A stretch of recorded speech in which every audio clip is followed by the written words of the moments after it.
Dad's silent revenge. I was sitting in my lawyer's office last Tuesday, sliding a folder full of evidence across his mahogany desk, when he looked up at me and said, "Harold, this is criminal fraud. We need to call the police."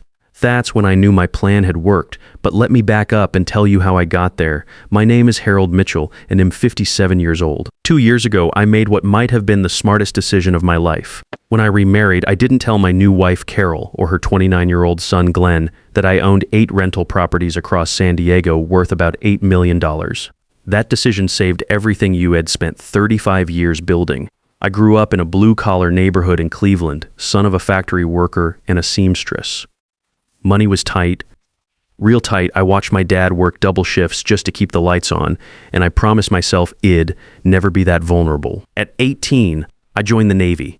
Spent 20 years traveling the world, learning about discipline and strategy. More importantly, I learned about the military housing allowance and how smart guys could turn it into real wealth. While my buddies were blowing their paychecks on cars and bar tabs, I was buying my first duplex near the naval base in Norfolk. Lived in one side, rented out the other. The military moved me around, but I kept that first property. Used the equity to buy another one in San Antonio when I got stationed there, then another in San Diego when they transferred me to Coronado. After my Navy service, I got into construction management. Good money, steady work, but the real money was in those rental properties. Every time the market dipped, I'd refinance and buy another house. Every time it went up, I'd use the equity for the next deal. By the time I met Carol, I had 8 properties generating about $18,000 a month in rental income after expenses.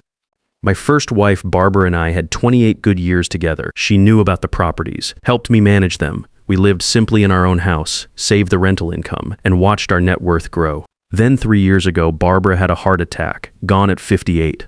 The grief nearly broke me. I'm not ashamed to say I cried every morning for 6 months. There were days I couldn't get out of bed, days I'd sit in the garage just staring at the tools we'd used together to fix up the rental properties. I'd find myself calling her phone number just to hear her voice on the voicemail.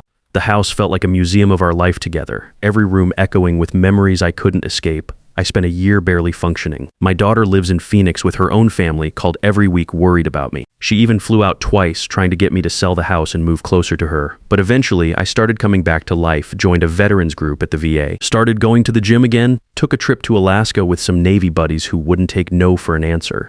Slowly, very slowly, I remembered who I was before the grief consumed everything. That's when I met Carol Mitchell at a school fundraiser.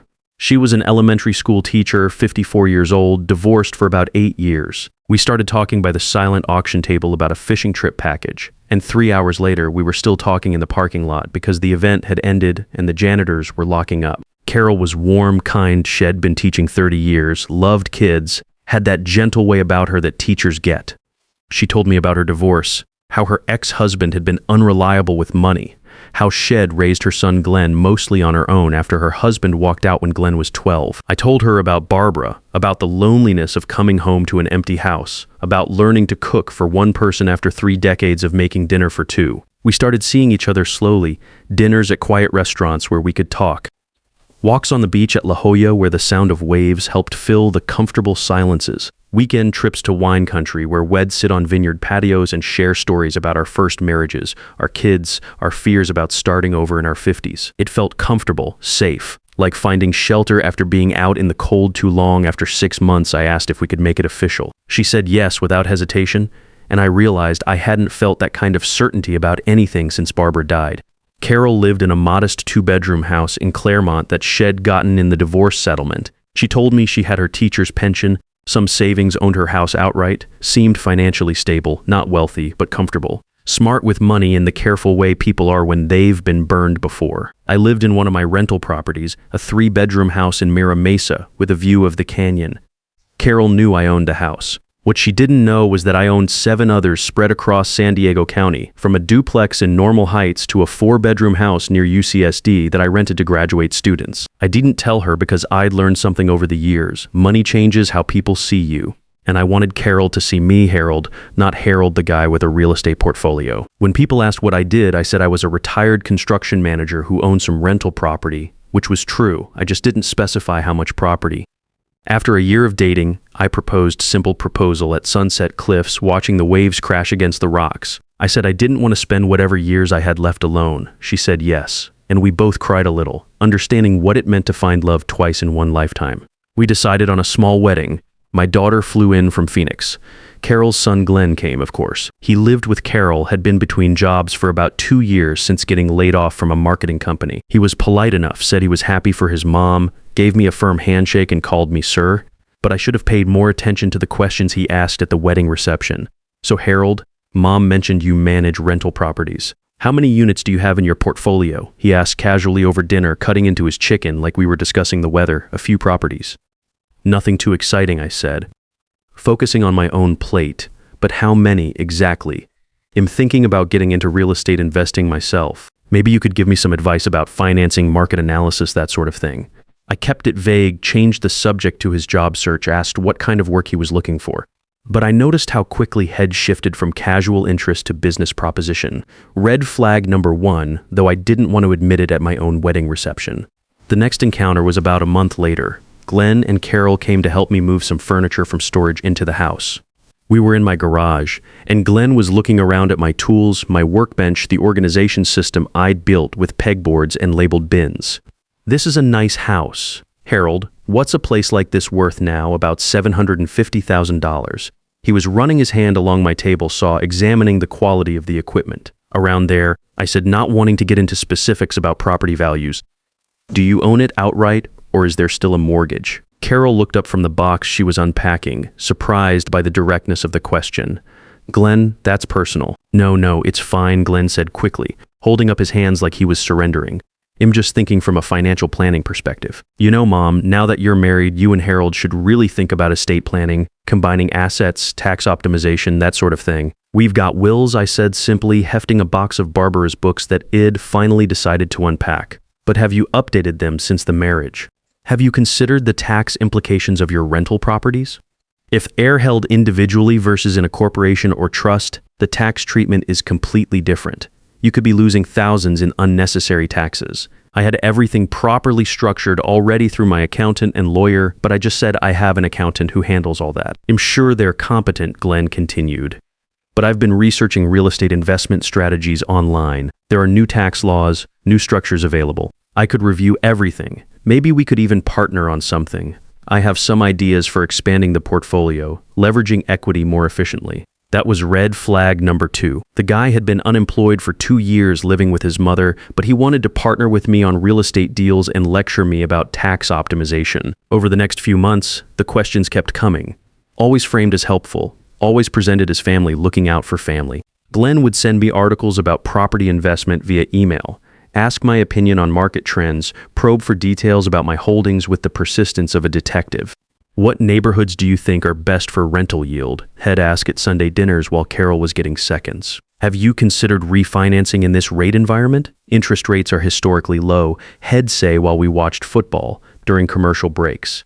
What's your vacancy rate? Do you use property management software? How do you screen tenants? He'd ask while helping Carol with yard work, making conversation while we planted her new roses. The questions became more specific over time. How many units did I own exactly? What was my monthly cash flow after expenses? Did I have plans to expand the portfolio? What happened to the properties when I died? Who was my attorney? Had I considered setting up a family trust? That last question came up at Christmas dinner. We'd just finished the main course, and Carol was in the kitchen, getting dessert ready, humming along to the Christmas music playing softly in the background. Harold, I've been thinking about succession planning. Glenn said, leaning forward across the table. I mean, you've built something substantial. What happens to it when, well, eventually, I have a will, I said, watching his face carefully. But does it minimize the tax burden? Have you considered putting everything in a trust? That way, when you and Mom, well, in the future, there wouldn't be any probate issues, any complications. Why would there be complications? I asked quietly. Glenn backtracked quickly. I'm not saying there would be, I just think it's smart to plan these things properly. Blended families can get complicated if estate planning isn't structured right. I've been reading about it, blended families. That phrase stuck with me like a splinter. Because suddenly I understood. Glenn wasn't asking out of curiosity or desire to help. He was calculating, wondering what his mother's new husband owned, and whether any of it would eventually come to Carol and through her to him. Carol came back with dessert, and I changed the subject to football, asked Glenn if he was following the Chargers this season.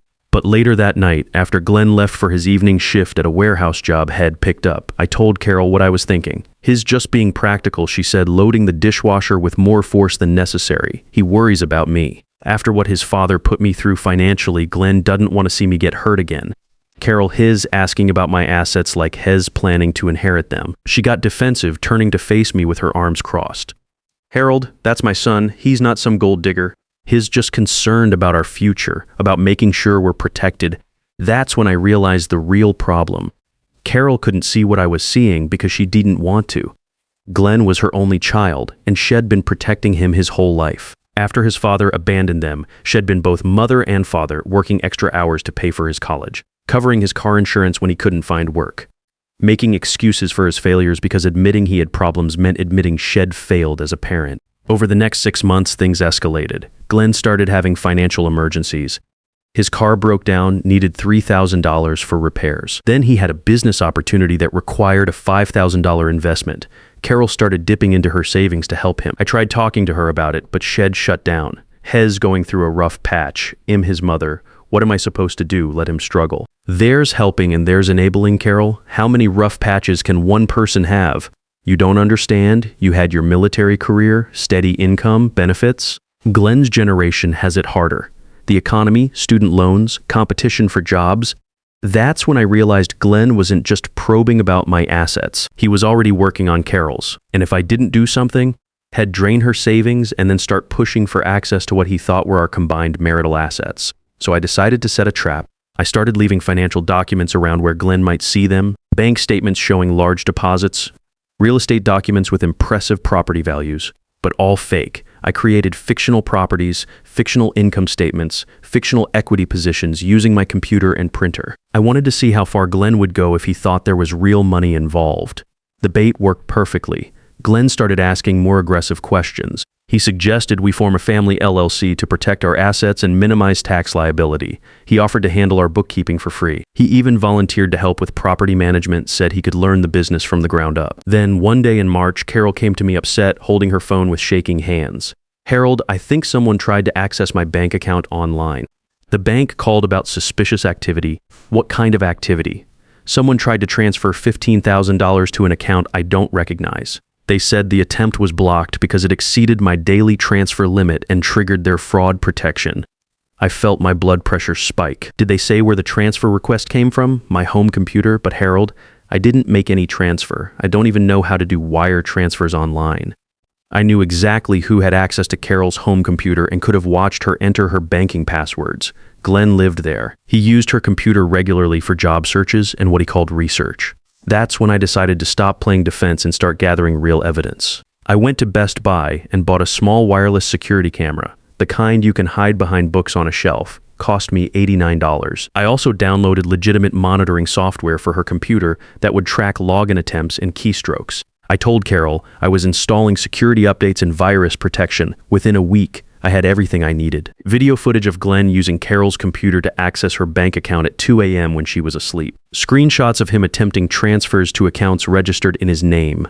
Records of him searching through her saved documents for financial information, including the fake documents ID planted. But I needed more. I needed to catch him in an actual crime, not just attempted theft, something that would hold up in court and convince Carol once and for all. So I set up the ultimate trap.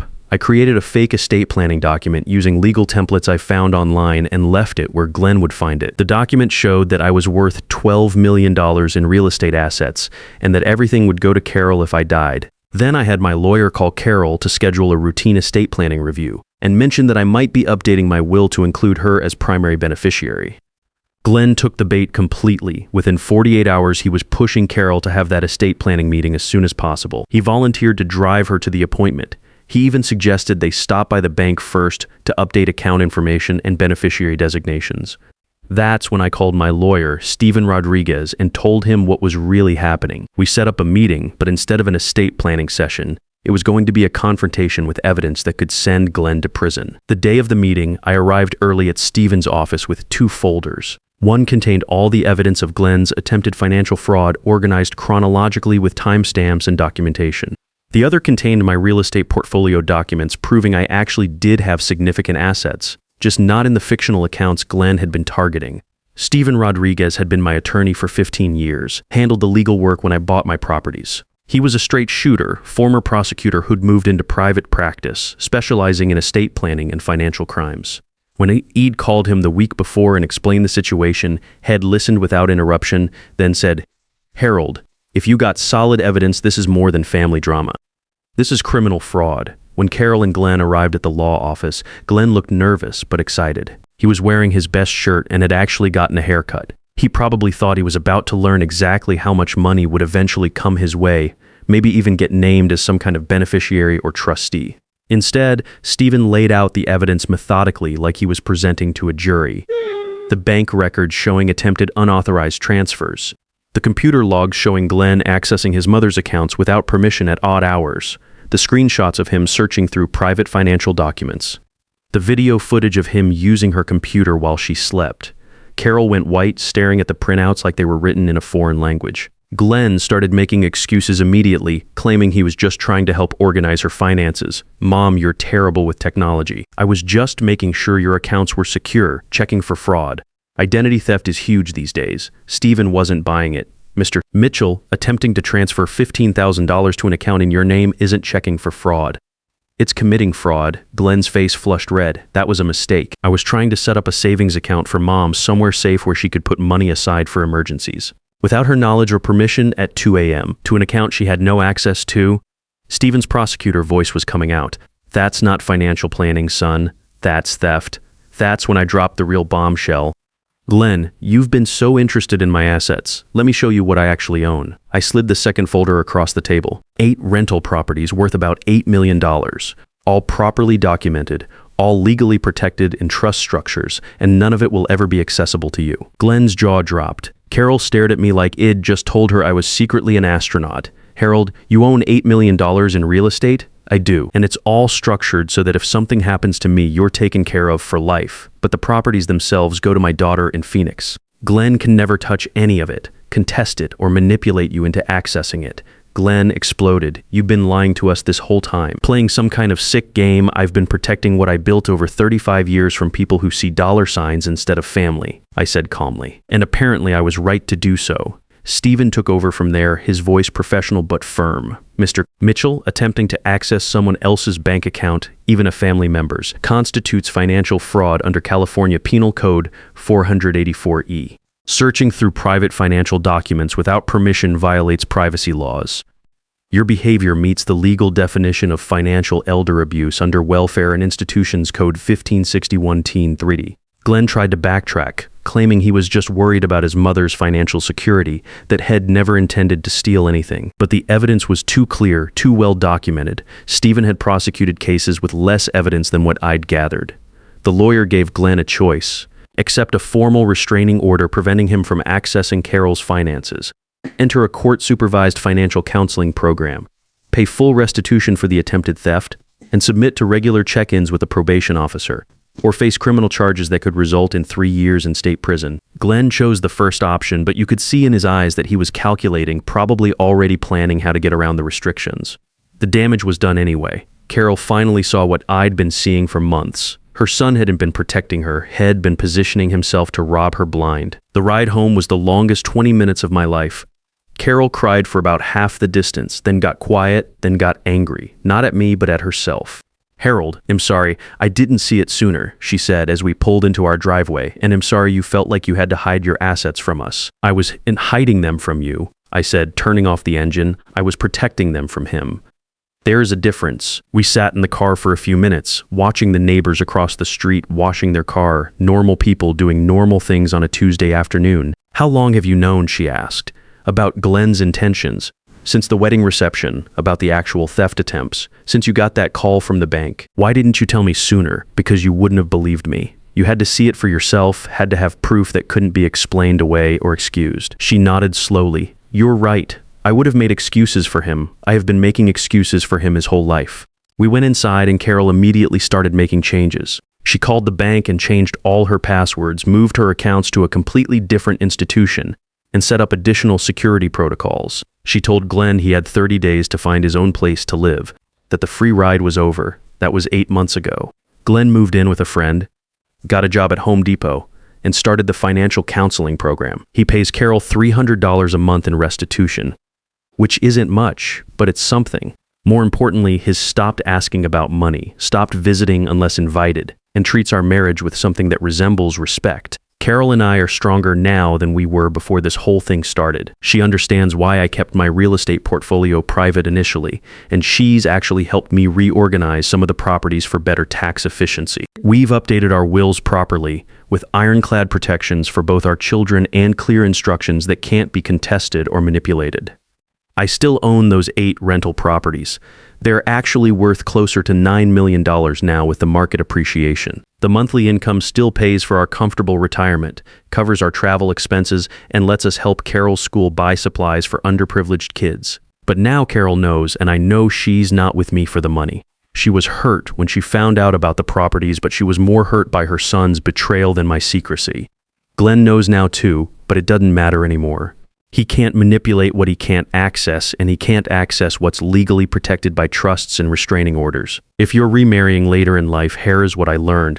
First, keep your major assets separate until you're absolutely sure about your partner's motivations and their family's motivations. Not because you don't trust them, but because money makes people crazy and you need to protect what you've built. Second, pay attention to red flags. When someone starts asking detailed questions about your finances, especially someone who should have no business knowing, they're not being helpful. They're being predatory. Third, document everything if you suspect financial manipulation. Get evidence before confronting anyone, because accusations without proof just create family drama. Most importantly, protect what you've built. I spent 35 years acquiring those properties through military discipline, construction management income, and smart investing. I weathered market crashes, difficult tenants, major repairs, and changing neighborhoods. I earned that security through work and sacrifice and careful planning. And ill be damned if ill let anyone, even family, threaten it through manipulation and fraud. Some secrets aren't lies. Sometimes privacy is just protection. And there's absolutely nothing wrong with that. I'm Harold Mitchell. I'm 57 years old. I own $9 million worth of rental properties in San Diego. My wife knows now. Her son knows too, and he learned the hard way that greed has consequences, and that some people are smarter than they look. Sometimes the people closest to you are the biggest threat to what you've worked your whole life to build. Trust your instincts when something feels wrong, even if everyone else calls it family. Real wealth isn't just about having money. It's about having the wisdom to protect it from those who think they deserve it more than you do.